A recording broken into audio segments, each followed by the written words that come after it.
తెలంగాణలో ఉప ఎన్నికలు తప్పవా? అతి తొందరలోనే ఆ 10 సీట్లలో బైపోల్స్ బెల్స్ మోగుతాయా అంటే అవుననే ప్రచారం ఓ రేంజ్లో సాగుతోంది. పార్టీ ఫిరాయించిన ఎమ్మెల్యేలపై అనర్హత వేటు వేయాలనే పిటిషన్పై సుప్రీంకోర్టులో సోమవారం విచారణ జరిగింది. ఈ సందర్భంగా జరిగిన వాదోపవాదాలు మధ్యలో జడ్జీలు చేసిన కొన్ని కామెంట్లు ఈ బైపోల్స్ ప్రచారానికి బలం చేకూర్చుతున్నాయి. ఇంతకీ కోర్టు ఏమని కామెంట్ చేసింది? Watch this story.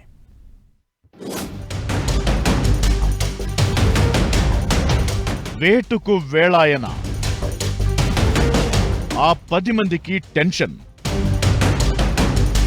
ఇక తెలంగాణలో బైపోల్స్ తప్పవా? ఈ ప్రశ్నలే ఇప్పుడు కలకలం రేపుతున్నాయి.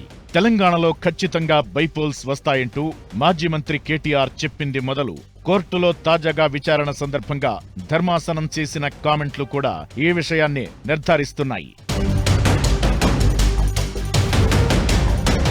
ఎమ్మెల్యేలు దానం నాగేందర్, కడియం శ్రీహరి, తెల్లం వెంకట్రావు సహా ఇతర ఫిరాయింపు ఎమ్మెల్యేలపై దాఖలైన అనర్హత పిటిషన్లతో కలిపి సోమవారం కేసు విచారణ జరిగింది.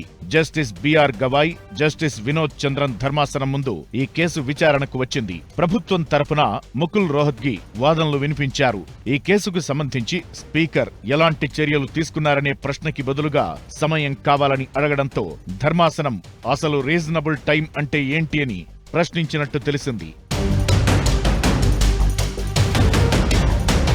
కేసు విచారణలో భాగంగా కోర్టుకు అసెంబ్లీ కార్యదర్శి తరపు లాయర్ ముకుల్ రోహత్గి 10 మంది ఎమ్మెల్యేలకు నోటీసులు జారీ చేసినట్టు తెలపగా, మరి నిర్ణయం తీసుకోవడానికి ఎంత సమయం తీసుకుంటారు? స్పీకర్తో సంప్రదించి వివరాలు అందించాలని జడ్జిలు కోరారు. అలానే స్పీకర్ ని సంప్రదించడానికి కూడా ముకుల్ రోహత్గి సమయం కోరగా బీఆర్ఎస్ తరపు లాయర్ అభ్యంతరం తెలిపారు.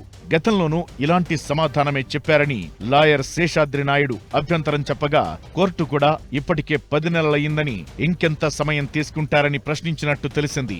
తగిన సమయంలో నిర్ణయం తీసుకునే విషయంలో స్పీకర్తో మరోసారి సంప్రదించి చెబుతామని ముకుల్ రోహత్గి చెప్పగా, కోర్టు తగిన సమయం అంటే ఎంత అంటూ స్పష్టంగా ప్రశ్నించినట్లు సమాచారం. స్పీకర్ తరపున న్యాయవాది రీజనబుల్ టైం అని మేము కమిట్ కాలేము, కోర్టులో మేము టైం చెప్పాము.